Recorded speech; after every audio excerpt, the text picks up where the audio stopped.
So we've been having some good conversations around life in Palestine. We're picking up from last week. Last week we talked about Israeli authority and life in Palestine as it relates to pretty much urban areas, East Jerusalem, and then in the West Bank with Hebron and Bethlehem. And I'm going to open with an excerpt from this book and then close at the very end. I think we'll have time to continue on with an excerpt from this book. This book is in the session guide, a few places, Kingdoms of Olives and Ash. I personally really like the book. I haven't actually finished the entire book in its yet, or in terms of reading. It's basically a result of a number of international authors. It was co-edited by a husband and wife team, Michael Chabin and Ayelet Waldman. It includes authors perhaps that you're familiar with. A couple that I'll point out, Geraldine Brooks, who was the author of a number of novels and the international bestseller People of the Book. Michael Chabin, who's the co-editor, has published a lot and also writes for TV, but he was the 2001 Pulitzer Prize for fiction, The Amazing Ventures of Cavalier and Clay, and I've read that. That's a very good book. And then also Dave Eggers, author of a number of books, and also he wrote a book, Hologram for the King, that was turned into a movie. Tom Hanks starred in that movie. But as I said, a number of folks. Michael is Jewish American. His wife is an Israeli Jew, born and raised in the Tel Aviv area. They both live in Chicago now. But I'm going to read an excerpt from a chapter written by Jacqueline Woodson. She's an African American author, again, a number of awards, and writes some children's books as well. And I'll read the excerpt here. In the weeks before leaving, our family sat down to dinner each evening inside our brownstone built in 1878, around a table that we had owned for 4 years, passing dishes that we could easily replace at IKEA should they become chipped or broken. We moved inside our bubble of comfort easily, save me, with my head halfway in a place that was as foreign and frightening as ignorance, as palpable as the daily news. What I knew about Israel-Palestine was that it was a dangerous place, a place where buses full of people exploded at midday and small boys ran through the streets aiming semi-automatic weapons at innocent passersby. The Israel-Palestine I thought I knew was not a nice place for Jewish women to step into and out of unharmed. I knew the Palestine-Israel of newspaper articles and television journalism. This Palestine-Israel was as foreign to me as Yemen, a place somewhere out there where people who had no connection to me fought among themselves and killed others. People who were not 100% people. How could they be? They were outside my very comfortable America, outside anything I could or needed to imagine. Daily reports of the devastation of the occupation fell on ears attuned more to domestic tragedies, the overshadowing of police brutality, my own people dying. If I couldn't change this, what could I change? The reports again and again of Jews and Palestinians dying arrived to me in murky shadow, bloodless, boneless. These were not school children who begged for an extra sweet, not mothers lifting a breast to a newborn's mouth, not that same newborn instinctively lifting her head to meet it. No boys outside a checkpoint, gates locked, soldiers walking away. When will it open again? I asked the people with me. It could be hours, the soldiers decide. No. If I couldn't save my own people, why even begin to imagine the murky shadows as fully human? My own people dying. What I know now is that there is no longer such a thing as one's own people. So, and we'll get back to Jacqueline at the end. Okay. So I mentioned what we covered last week, and this is what we'll be covering in this session. What is life like under Israeli authority in Area C of the West Bank, and we'll talk about this A, B, and C again. Challenges Palestinian children face, and basically when we say Palestinian children face, we all know that impacts the entire family or life there. And then we'll get into Gaza tonight. United Nations consider it to be a humanitarian crisis. We talked about it a little bit in geography and political, but it'll deserve to be repeated, and then we'll get into a lot more specifics about that. So when we talk about Area C, we have Area A, B, and C. Anybody recall what Area A is largely about geographically in the West Bank? Area A is the urban areas, most of the population in Palestine. So you have Bethlehem, Hebron, Ramallah, Yatta, all of these areas where the largest cluster of population is considered Area A. And why it's called Area A is because that's the area where the civil authority, the local authority, the government there is run by the Palestinian National Authority. And they're under the jurisdiction of the Palestinian National Authority of the West Bank. The military authority in A, B, and C is Israel. But Israel is not governing anything in A. Area B, not many people live in Area B. Area B is jointly governed by both Israel government and the Palestinian National Authority. Area C is totally Israeli authority.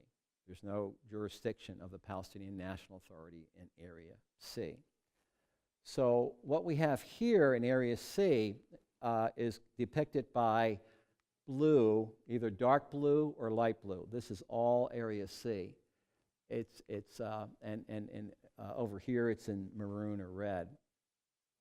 In Area C, from a zoning standpoint, 70% of the land mass is prohibited from any kind of construction. This is viewed by Israel as a defensive barrier. They don't want any people living there in 70% of Area C. 29% is heavily restricted, and only 1% is planned for Palestinian development. So again, with Palestinians living here, a lot of restrictions, basically, where they can live and where they can grow as a people. I was assigned in area, I lived in Area A, but basically all of our assignments or responsibilities were in Area C. And we were in the South Hebron Hills area, which is the southernmost part of the West Bank right down here. So most of what we're going to talk about tonight are personal experiences, as it relates to Area C, or personal experiences either I had firsthand or colleagues of mine have had as well. So I'm going to ask, as we look at this map from a topography standpoint, what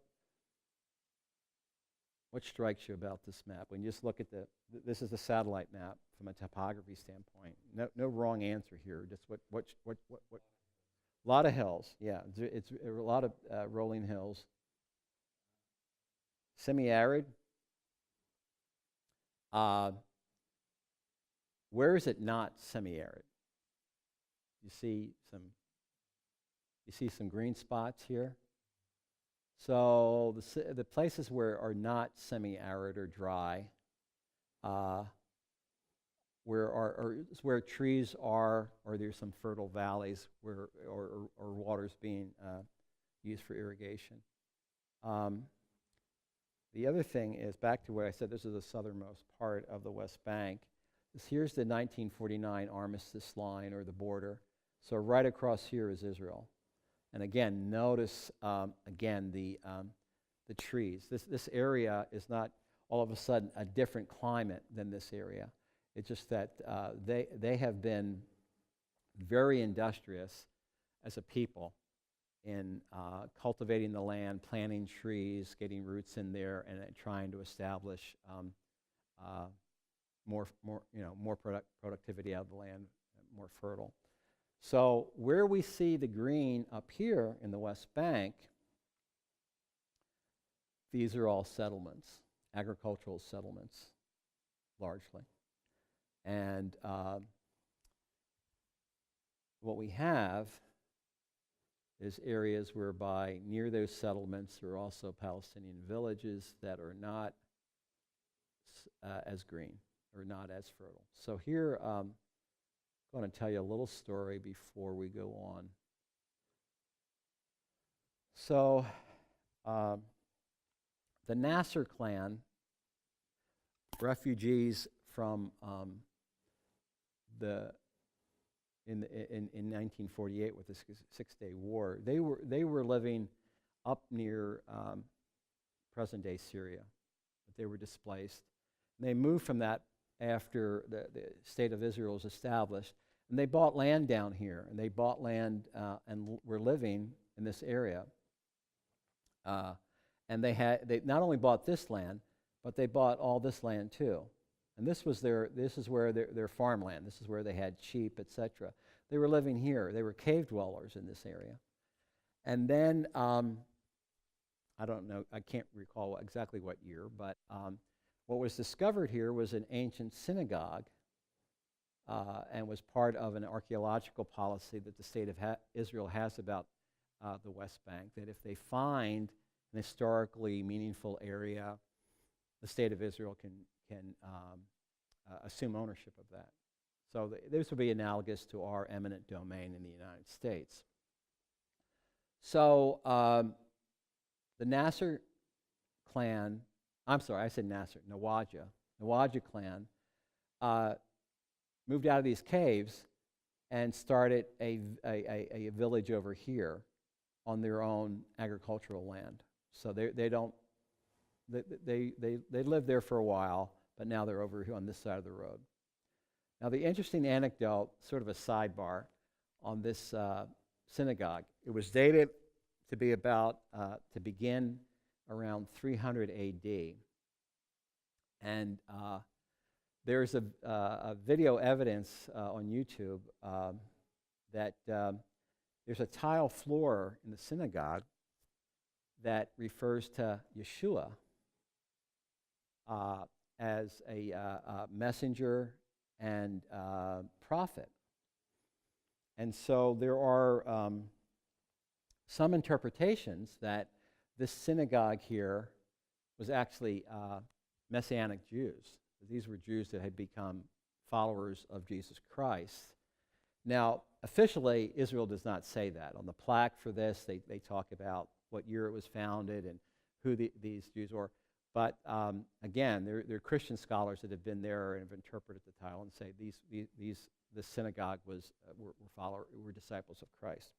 Again, that really has nothing to do with it. I find it interesting because this is now an historical site. You pay to go in and you can tour it, and it's very interesting.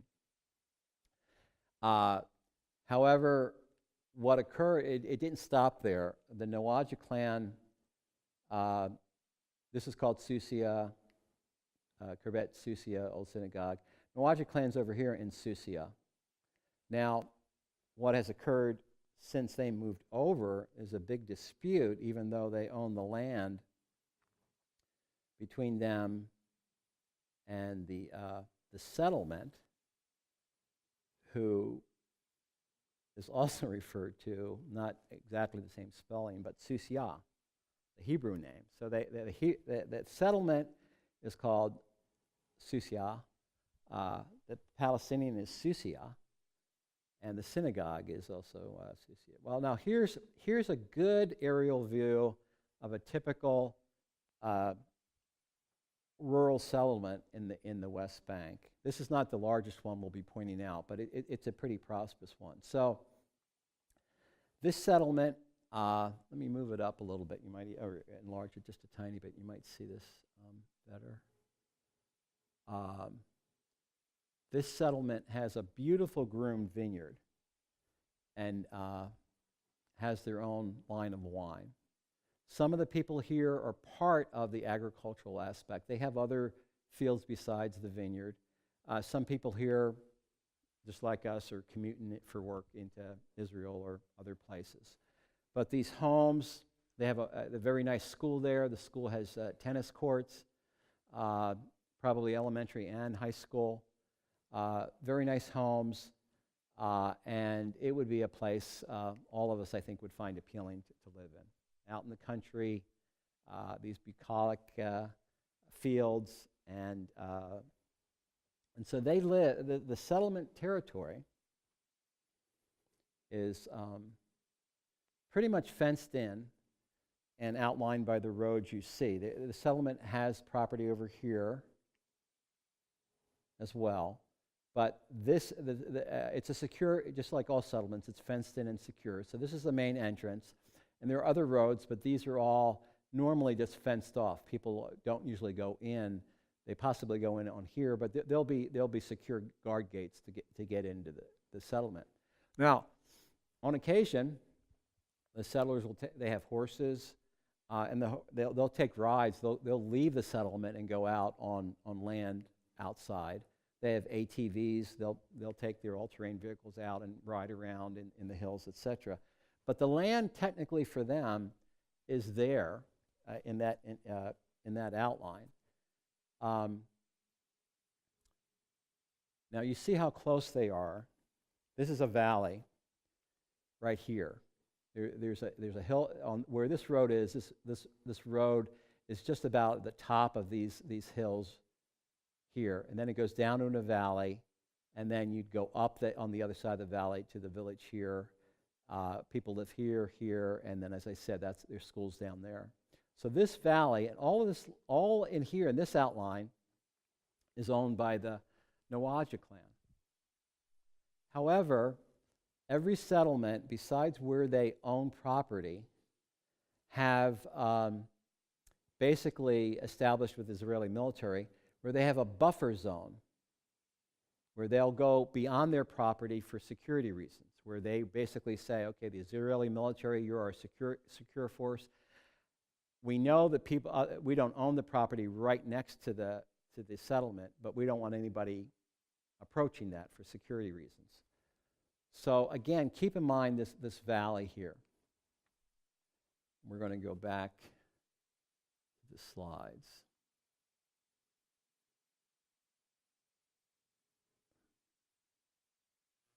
So this is a picture of that valley between the settlement and the Palestinian village, Susia. So on the other side of the soldiers, you see the watchtower. There's a permanent watchtower on that hill, which would be regarded as Palestinian property. The soldiers are on the crest of the hill. On the other side of that hill, down a little ways, is where the Israeli settlement is. In the valley here, Susia is basically where I'm standing from the standpoint of this valley. So what happens in that valley? Well, people grow some grain, and they take their sheep down there to graze. And everything's usually okay as long as they stay in the lower part of the valley. These are olive trees, and this land is owned by the Palestinians. If the soldiers typically will not bother the Palestinians as long as they stay in the valley. If the sheep start grazing on the slope of the hill, and where those olive trees are, or if Palestinian shepherds or kids go up on their own property up here, more times than not, the Israeli soldiers won't really do anything. But remember, the Israeli soldiers are there at behest of, they're there as a security force for the Israeli settlers. If there's a settler, and there are leaders in the settlement that come out and direct the soldiers about what to do. If there's a settler up here, chances are the settler or the soldiers will throw stones at the sheep to disperse them or have them move away. They'll come down and yell. It's funny, because like I said, more times than not, the soldiers are just up on the hill with the cell phones. But if the settler comes with the soldiers, then they sort of, under the direction of the settler, change personalities. And I was there where they threw stones and dispersed the flock. I was there that one time when one of the soldiers, he didn't look like he was older than 19. He came down and talked to the Palestinian shepherd and said, "You have to leave." Palestinian shepherd said no, and then he turned and walked away. However, again, with the settlers, these settlers are fairly ideological. So there have been settlers, there are incidents where we were called in because a settler came in an ATV and rode down the hill right into the middle of the sheep to disperse them. The person was on a horse. It wasn't this field, but another field. Another settler was riding a horse and ran deliberately right through the sheep to disperse them, and then the shepherd has to run around and bring them all back. So, not necessarily a matter of life and death, but daily occurrences. Now, another thing to think about is that Palestinian children become shepherds at a pretty early age. This is like probably 9 or 10. They might not be by themselves, but it might be 2 or 3 children, and maybe it's an older brother. Sometimes it's a couple girls. In this valley here, the day that the sheep were dispersed because of rocks, there were 2 teenage girls with another flock. This valley is pretty large, and so you'll have 2 or 3 different flocks grazing in it. So think about that. You know, an adult dealing with this is one thing, but having kids go out and think, is this the day I get harassed? Is this the day that I have to figure out how to get the 40 sheep back together because they're running in all directions? Okay, so here, another area in another village in the same area, down the road, so to speak, is called Al-Maher. And this is Tariq. He's probably 23, 24, part-time student, majoring in English. His dream is to become an English teacher. And favorite writer, Shakespeare. And he is one of the main speakers or representatives for his village. He's very committed to nonviolent path in terms of Palestinian activism. So Al-Maher, look how close Al-Maher is to another settlement called Carmel. This is the Bedouin village right here, and literally over here is Carmel Israeli settlement. We would spend the night there because of incidents, some impending demolitions, and other issues that we'll get into in just a few minutes. But this village, why is it so close to the settlement? Well, what do you think came first, and then what came second?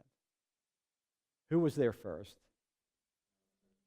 The Palestinians were. And so some of the land, this is the Hasleen clan that lives in Al-Maher. Some of their land was taken over by the settlement and built on. And there was this was not a friendly sale. They just took the land, and they want more of the land. This settlement is huge, a huge agricultural settlement. And they have a large poultry farm around, sort of curved around on the left side of the Bedouin village. So the Bedouin village with the Carmel Israeli settlement is basically the 2 sides of the Bedouin village has this settlement around it. Sort of like a upside down J is where the settlement is. And the settlement has plans. It goes all the way down here, and it has plans. It would like to start building on the other side, again on Hasleen clan's land, to basically be on 3 sides of the village. The settlement would very much like, these people to move off their land, moved into a master plan community, and take all of this land for their design. They have a huge dairy herd. They have this chicken farm and other agricultural aspects. And so in a while back in the New York Times, there's an article about this, and the author here said the chickens at Carmel's poultry farm has more water and electricity than Al-Maher. I was there April through June, and I have access. Well, anyway, the reason why we were doing the sleepovers, I'll get back to that in just a second, was largely because of demolition threats. All but 2 structures in Al-Maher have demolition orders. Demolition order doesn't mean that your house is going to come down or structure is going to come down real soon. But then they also have what they call immediate demolition orders. They have drones come over Al Maher fairly frequently to monitor what's there. And they had immediate demolition orders for probably 2 months of the 3 I was there. And so with my group, with the World Council of Churches, plus other activist groups, we came up with a schedule where we would have international presence at the village each night to be there just in case that morning would be a demolition. And so we stayed there quite a bit in the community tent.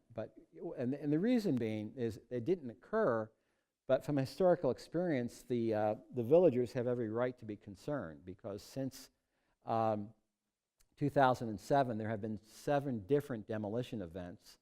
All the events have been at least one structure, in some cases up to 8 structures on the same day. So they're definitely under threat. So here's a report that occurred in October. Keep in mind the proximity to the Israeli settlement, Carmel. Late at night, stone hit the community tent, and that had been 60 nights in a row where settlers from Carmel had been throwing stones at the community tent. One of the leaders, Solomon, is uncle of Tariq. This is verbatim out of the report. Freaked out and shouted continuously, walking close to the fence of the settlement. Settlement security showed up, 2 military vehicles. Armed settlers came by. Armed meaning that they had guns. Approximately 10 soldiers stood by the fence. Eid, who's the son of Solomon, or Tariq's cousin, talked them down. He's a very cool, calm, collected individual. One of the soldiers tried to calm Suleiman down. In the end, nothing happened, and it became quiet again. No resolution. They broke the tension of the conflict that night. But you think about this: living in a village that close to the settlement, all your structures are under demolition orders, and you don't know when they're going to show up. And then every night you're having this interaction where the settlers are throwing rocks at the village. 2 days later, Eid owns one of the 2 cars in the entire village. That car was confiscated by the Israeli authorities.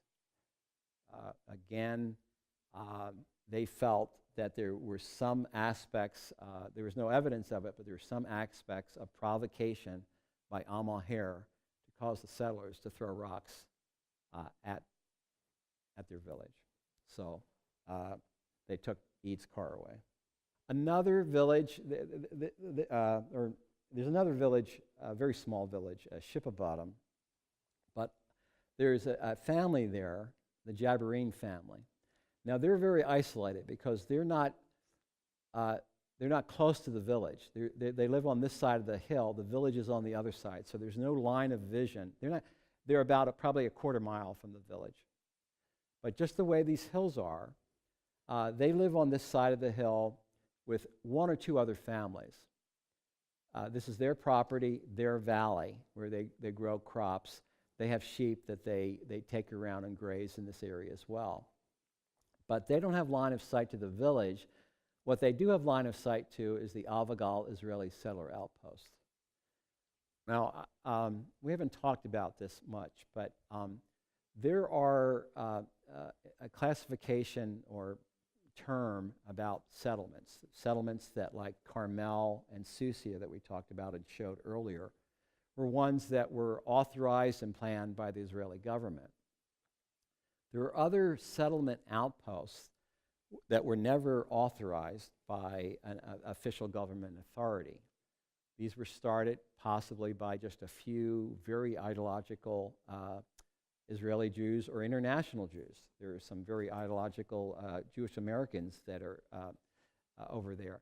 And these outposts, literally, these are like frontiersmen. They go, they don't care, they don't ask for any kind of permission, and they start a village. And it might be just 2 or 3 of them, and then over time they get more people to help with the village. Every one of these outposts after they've been established, even though they're not authorized by the Israeli government, have all the same security rights with regard to the Israeli military as an official settlement. So over the years, even though, again, in the court system, they might not be recognized, they get the same security detail that the larger settlements do. So what's the deal with this? Well, this family here, mom and dad, neither one of them read or write. They have 7 children, oldest of whom is probably about 14, Heg. So dad works here, but also tries to sneak into Israel for extra income or find a job wherever he can find a job to generate some money. And so dad is not here all the time. There have been instances where settlers have come down here armed or with large dogs and have harassed the wife, walk through their fields, might stop by the side of the house and not say anything, but just stay for 20 minutes and then move on. There have been times where they've come and she's working outside with her sun hat on, and an individual, a man, came up, took her sun hat off, put it on his head, and walked away. So just intimidating kinds of things. There was one instance where soldiers showed up late at night and said the family had to move in 2 weeks, even though it was their land. They stayed. So this is another area where we would be called to do sleepovers. We spent a good deal of time with them, or we would not possibly sleep over, but we would come at random days and random times and walk all around here so that the settlers here could see us, and then on the other side of the hill, a little bit further down, is a military outpost. But if we're on the ridge, they'll note our presence, they'll note there'll be internationals there, and we feel that can be some level of a deterrent. Here I am, the morning after a sleepover. Heg is the oldest son in the family, and we're walking on the other side of this hill, and down in the valley is where their sheep are grazing, and it's over close to the outpost. So we're going to go over there, relieve his father, and spend time. And so we get there, we're with the sheep, and on the top of the hill, there's a young woman soldier on her cell phone monitoring us, as if the Palestinian shepherds and sheep are a threat to the outpost. Evidence of what is this all about? The access road to their village and what you would take to get to their house. One day, in the middle of the day, Palestinian children came down the road, and there were 2 vehicles, trucks, with young men in the trucks. And they were destroying a rock fence along the road that demarcates Palestinian fields and throwing the rocks into the road. And they wrote graffiti in Hebrew that loosely translated says Road of Terrorists, or Terrorism Road. When they were spotted, one of the vehicles, the youth jumped in one of the vehicles and went toward the Avagal settlement outpost, and the other vehicle went to another, in the direction of another settlement outpost, Mitzpeh Yair. So again, nothing. We were alerted and asked to come. The Palestinians are disenfranchised with the Israeli civil authority. They don't bother reporting this to the military. They come and ask us to come document it, as well as a few other activist organizations, notify the UN, etc., as an incident. But they take it upon themselves to repair the road and possibly clean off the graffiti, but no sense of, okay, well, we should call the police or have the police write up a report and investigate. They don't see any hope in that. Okay. So again, aspects of what occurs in various Palestinian villages in Area C. These 3 pictures show the typical elementary school, 1st through 5th or 6th grade in Area C out in the country. The urban areas have schools and facilities that we would be very familiar with. But what occurs in the country is they have these buildings on a concrete slab that are very much like mobile homes over here. They call them caravans. They're quick to build, and they can partition them into rooms and have various classes. So here we're at a small village, and this is their English class for 5th grade boys.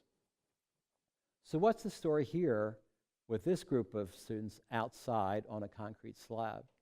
This village opened up a new elementary school so that the children in that village would not have to go some distance, as they had been in the past, to go to another elementary school.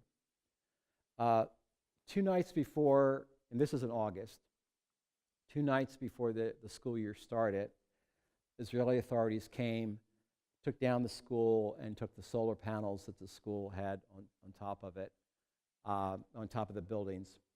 And so they said, okay, well, we're not going to let this impede us have our schools. So they were having sessions on the outside concrete slabs as they were starting to arrange to put up tents. So the interesting thing about this was that a number of American organizations were part of supporting that school. And there's a Lutheran pastor, Chris Cowan, who was in the World Council of Churches program a couple, 3 years ago, who was very much a part of that support. I think she lives in the Midwest someplace. I think it might be Colorado. So I got an email from the Synod listserv about Palestine, or Peace Not Walls, where Chris was saying, I'm getting on a plane and I'm going to go to Jerusalem and talk to the U.S. consulate about this, and encourage a lot of us to contact our congressman, etc. And so the long and short of it was, federal representatives did discuss this with the Israeli government and said, come on, it's a school. This is not going to be a threat. And so what occurred was the solar panels were returned, and the school is being allowed to be in session. The caravan or the buildings were not rebuilt or given back. They were destroyed. So as I said, they're having school there. It's in a tent. The private property that was funded by not only donations from the United States, but some other international aid associations, those solar panels, so they're going to be able to use the solar panels. But just think about this, what has to go through, what's occurring on a pretty regular basis for children in terms of just even, access to school. So here's another one. This was a personal experience back to the South Hebron Hills. At Twani is a village. Now this is a nice village. It's in Area C, a Palestinian village. And most people in this village have homes that are not tents. These are concrete homes with tiled roofs. And they have a very, very nice school there, public school, both elementary and high school. After at Twani, it gets really desolate. And there's like little Palestinian villages like Atuba. Some of these villages, not Atuba necessarily, but some of these villages, the people there are cave dwellers. The village are caves on the side of the hill. Very nice caves, clean caves. Well, what's between, and Atuba is so small, it couldn't support a school. It's not that big. But they have kids of elementary and high school age. Well, in between Atwani and Atuba is Mayon Israeli settlement and military outpost.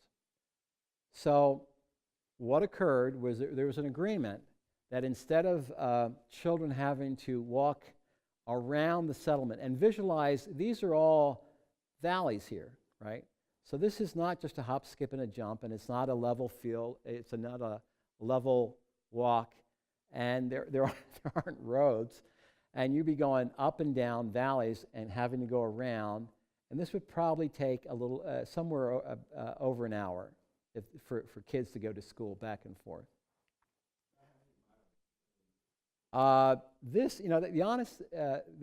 miles would only be probably 2 or 3. A lot of these places are very close proximity, but these valleys are like, they're not large mountains, but you're going down very steep terrain. This would be like the southwestern United States in a lot of ways. But notice, so the government or Israeli Authority worked out an agreement that said, okay, the most direct route for these kids is to go through the settlement. And we'll let that happen. But in that agreement, for both sides, I think both sides wanted this, the kids have to be escorted. From the Israeli perspective, they have to be escorted so they don't tear up the cherry trees or do any kind of damage. From the Palestinian standpoint, we want our kids to be escorted so they're not harassed or something worse with regard to travel. So what occurs every day, twice a day, is that these are students going back home after their day at school in Atwani. And you notice here are high school students, and there's up in the front there are younger kids from the elementary school. They are accompanied by international organizations like Operation Dove and the World Council of Churches organization that I was with. We were assigned that day. And we're walking with the kids up toward the settlement. We're in the Atwani village, and we're leaving that village and going up to the settlement. Once they get to the settlement, we can't go any further than here, because this is where the settlement starts. Israeli military vehicle with about 2 to 4 soldiers in it will then accompany, basically follow, the children through the settlement area. Well, the children at the top of this hill, we lose visual once they get up there and they go down to the left. So every day, you're on a cell phone with somebody from the Atuba village, one of the parents or somebody on the other side of the hill, who you call and say, do you have visual of the kids? And they say yes, typically. And then we hang up the phone and turn around and leave. Same thing happens, just the opposite every morning. So again, on either side of this road is the Israeli settlement. These trees are covered in a deterrent for birds to get into them. These are cherry trees on either side. Beautiful cherry tree orchard on either side. The only cherries within miles. None of the Palestinians have cherry trees. They don't have the water to support it.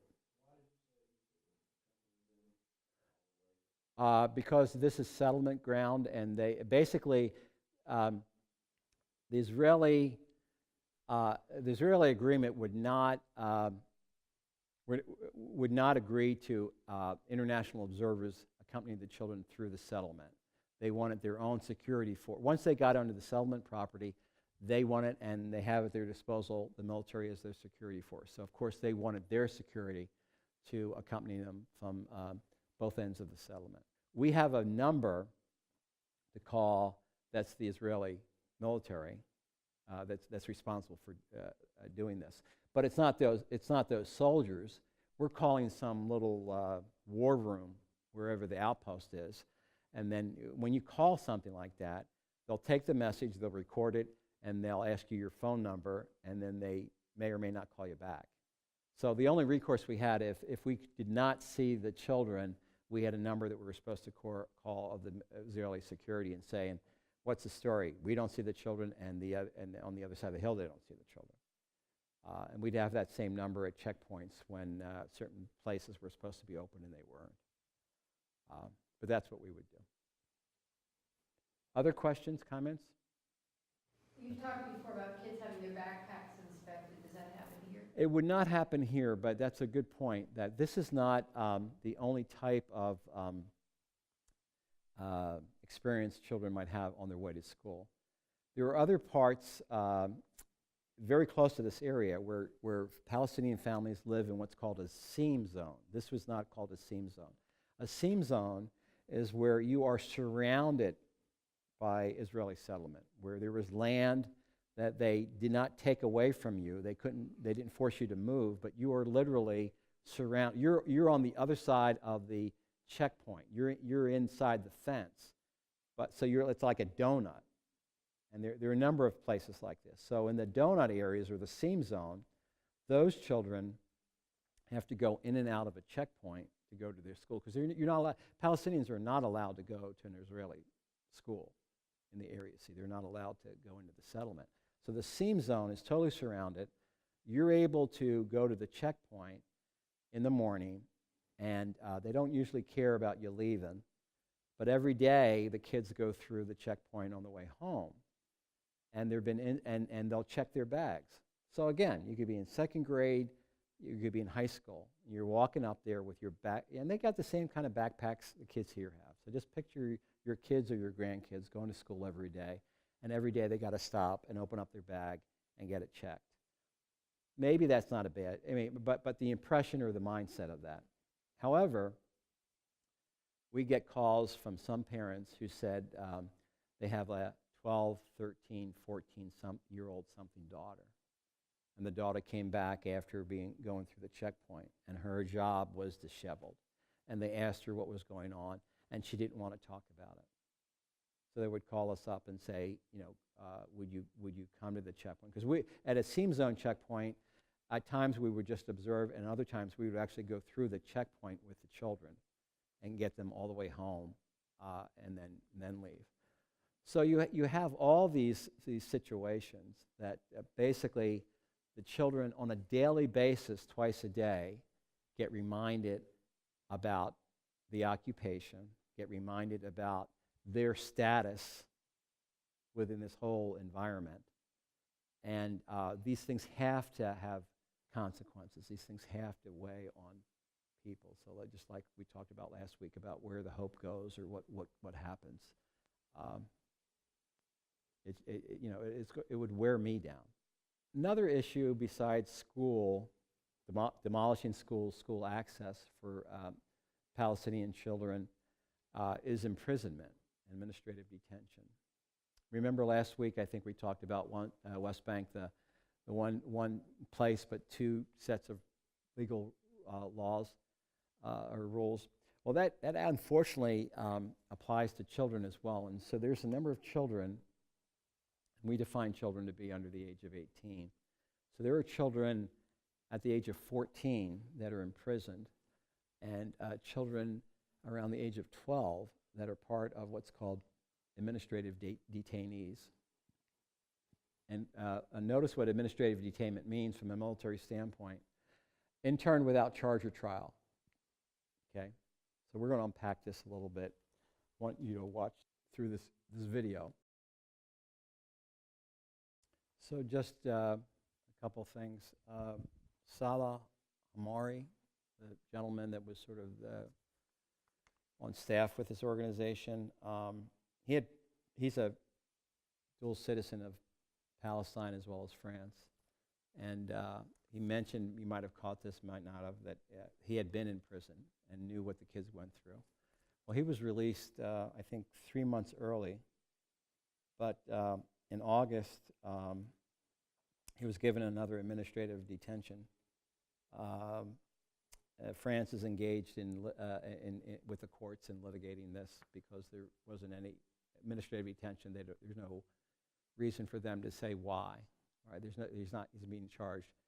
And the interesting thing is that they initially were going to have an administrative detention for 3 months, but because he was released early from his prison term, 3 months early, they've given him a 6-month administrative detention.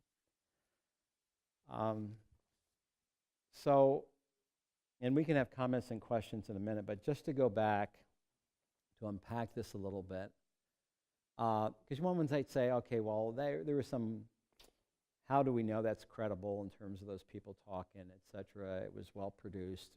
Is that some sort of emotional tie?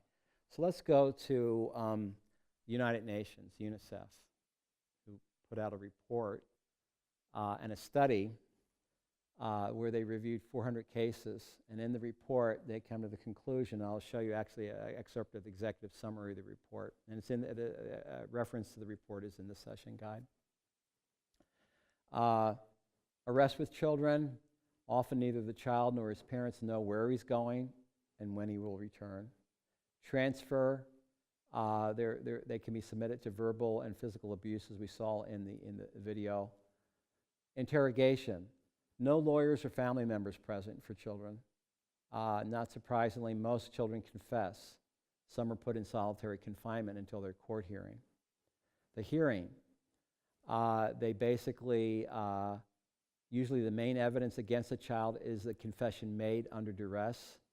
Bail is usually denied. Military judge can extend child's pretrial detention up to 188 days. If the child is found guilty and in prison, all the detention doesn't count toward the prison term. That holds for adults as well. Sentence, children suffer emotionally and physically from the detention system, torn from families and communities, subjected to harsh treatment, and with no one to defend them. So this is part of the UNICEF report, and the UNICEF report also includes a number of recommendations for Israel to consider. But again, just in bold here, just to reiterate what we just heard, their conclusion is, result of review and analysis of practices concludes ill treatment of children who came in contact with the military detention system appears to be widespread, systematic, and institutionalized throughout the process. Get this, no other country are children systematically tried by juvenile military courts that by definition fall short of providing the necessary guarantees. And there is a standard.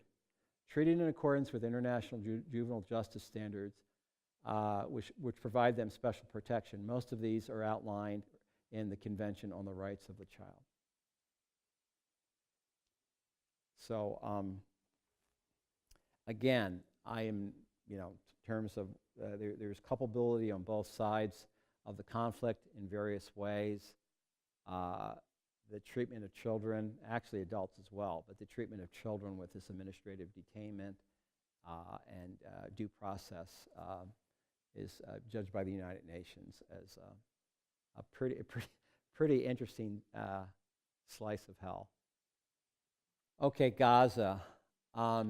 Again, we talked a little bit about this last time, but just to reiterate, Gaza is similar in size to Detroit or Philadelphia.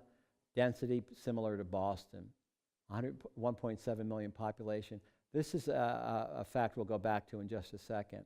About 70% of the population are refugees. What does that mean? It means that people that were displaced primarily from the establishment of the State of Israel in 1948 lived elsewhere, but they sought refuge and they were in Gaza now. And then Israeli security concerns. Well, since the early 1990s, there have been issues with Gaza and the violent acts of terrorism. But it intensified in June of 2007 when the Palestinian National Authority, or what used to be the PLO, was not really managing Gaza. They were there already. Hamas was in there, but it got very intense when Hamas took over Gaza during that civil war, which resulted in, because of their security concerns, land, sea, and air blockade. Basically, Gaza can be viewed as being under siege. The naval blockade is about 3 or 4 miles off the shores of Gaza. International laws or territory for countries is typically 7, 8, or more miles out. So 3 or 4 miles sounds like a lot, but for their fishing, it's typically a lot more elsewhere. In terms of the blockade, there's really only a couple access points that are typically being used. This one in Erez, long waits and exits denied, not only for the people that live in Gaza, but even from a humanitarian standpoint. 44% of exit permits for national UN staff were denied by Israel, making it very, very inefficient for aid to be going back and forth to work effectively for the Gaza population. Down here is where most imports and exports come in, but it's highly restricted. So there's no airport into Gaza. It was destroyed. So why? Well, from a security standpoint, you have Hamas bombing parts of Israel. They have heavy mortar that can, simple mortar that can bomb in this area and threaten Sderot. You have different stage rockets that can get up, certainly cover Jerusalem. And since this has been written, I believe they have rockets that could get to Tel Aviv. The fortunate thing for Israeli citizens is that these rockets are not that accurate or effective, so there hasn't been too many casualties. That Israeli village, Sderot, I was there. This is what the village looks like. It is this is from the outside of Sderot. A missile launched from Gaza, or mortar launched from Gaza, it would take 15 seconds to hit Sderot. The Israeli technology is such that they can detect when a missile is about to launch. And so there are sirens that go off in Sderot, and you know when you hear that siren, you have 15 seconds to get to what's called a safe place. So think about the Israeli citizens living here. Wherever you go, first of all, even in your own home, you have a guest over, where is the safe place? This is the safe place. When there's continued bombing, everybody doesn't sleep in their bedroom, they go and live in the safe place. You go to a shop, you go to the library, you go to school, you're walking in a neighborhood. What you want to establish wherever you're going is where is the nearest safe place, because if that siren goes off, you have 15 seconds to get there. So again, think about that way of life for the people in Sderot, that they, it probably becomes subliminal or routine to them, but it's a constant aspect of a part of their life.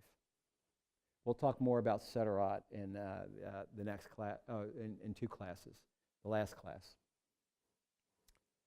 The refugees, 70% of Gaza population are refugees. Well, of the displacement due to death because of the wars between, 56% of the deaths are attributed to refugees, and this is where they originated from. This was their point of origin in what is now Israel. We're not going to go through this in the interest of time, but this is a timeline that basically depicts some of the unfortunate violence on both sides that precipitates and causes issues or conflicts. This infographics depicts deaths in both Gaza and Israel. Many of them due to wars, most of them due to wars or battles. Most of a large part of the Israeli deaths were up around until 2005. What happened in 2005? Israel evacuates Gaza. Before 2005, there were settlements, Israeli settlements in Gaza. But they took that out, and they stopped going into Gaza, and that's when they basically created the siege between 2005 and 2007, when Hamas came into power. But so if you go from 2000, this goes to 2014, 7,000 Palestinians died due to the conflict, 1,114 Israelis died due to the conflict. After 2005, though, if you take that as your initial point, you see 3,791 Palestinians and 138 Israelis. This is not to get into a justification that there's fewer deaths on the Israeli side. It's just that there's a lot of disproportionality. And really what I want to get to is that the Israeli policy, when rockets or mortars are fired by Hamas, is to come back in a very big way militarily. And basically, in no uncertain terms, just bomb the bejesus out of Gaza. And unfortunately, it's creating a lot of horrific deaths on the civilian side. Besides back to the siege, this is like any siege that we would read about in history. Over a period of time, life gets unbearable during a siege. And so there's 1.9 million people, 1.3 are in need of humanitarian assistance. Almost half are moderate or severe insecure households. Over half have uncovered energy needs, and we'll talk about that just on the next slide. Only 5% of the water coming out of a tap in Gaza is drinkable. We'll talk about that in a second, too. Electricity trends in Gaza. This is last year. And let's just talk about August. It's one of the lower ones, but last year, the most on the average one could hope for is about 8 hours out of 24 having electricity. Now, at this point of the year, it was down to 6. What does that translate to? That's about 125 megawatts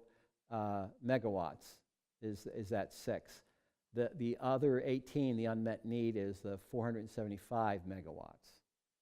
The sources of that electricity are primarily Gaza power plants and Israeli lines, and then just a tiny bit coming from Egypt.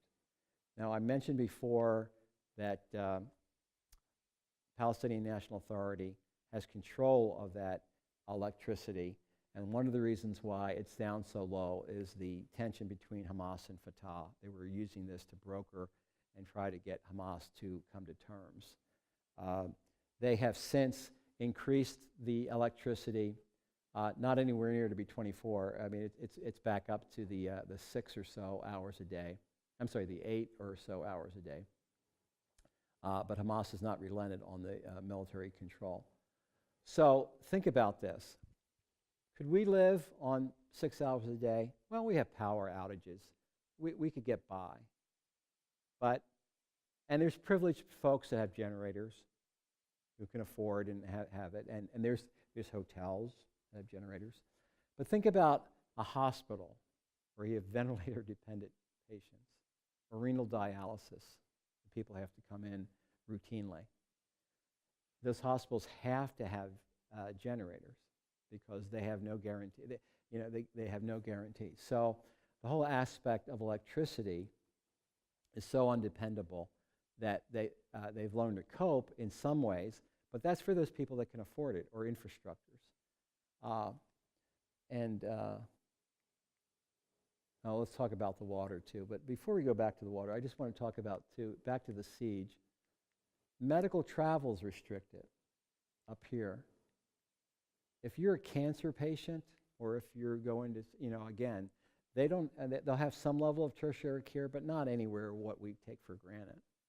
And so because of the siege, it's a matter of life and death in many instances of people not being able to get out of Gaza to get the care that they need. You're an aspiring student in Gaza and you want to go even to the West Bank for college. Dar al-Khalima, the university that Mitri founded, there were students that were accepted from Gaza. They're not allowed to go. They applied, and the Israeli military rule decided, no, we're not letting these high school students out to go to college over in the West Bank. So there's all sorts of ramifications about the siege and the hardship. Let me go back to where I was, to the water.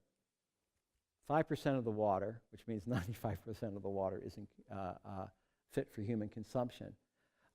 Why? How did it get to be 95%? Well, basically, you have such a demand on the aquifer. The aquifer got down to where seawater is affecting, polluting the aquifer. You also have such a strain on infrastructure where sewage isn't working. Their treatment plants, because they don't have the water. And so people are literally, the shore, they have 25 miles of shoreline. that it was at one time, pristine Mediterranean Sea coast. There's human waste and pollution all along the shoreline in the water. It's being disposed of in the ocean right now. The aquifer, the pollution, and then waste, besides sewage and solid waste and agricultural byproducts, all going in to the water supply. 26% of disease in Gaza is water-related. High levels of toxin, disease-prone, preventable death. Other aspects, back to the electricity. With blackouts and electricity, they're controlled and impeding water supply and sewage treatment. They can't operate the treatment plant without electricity.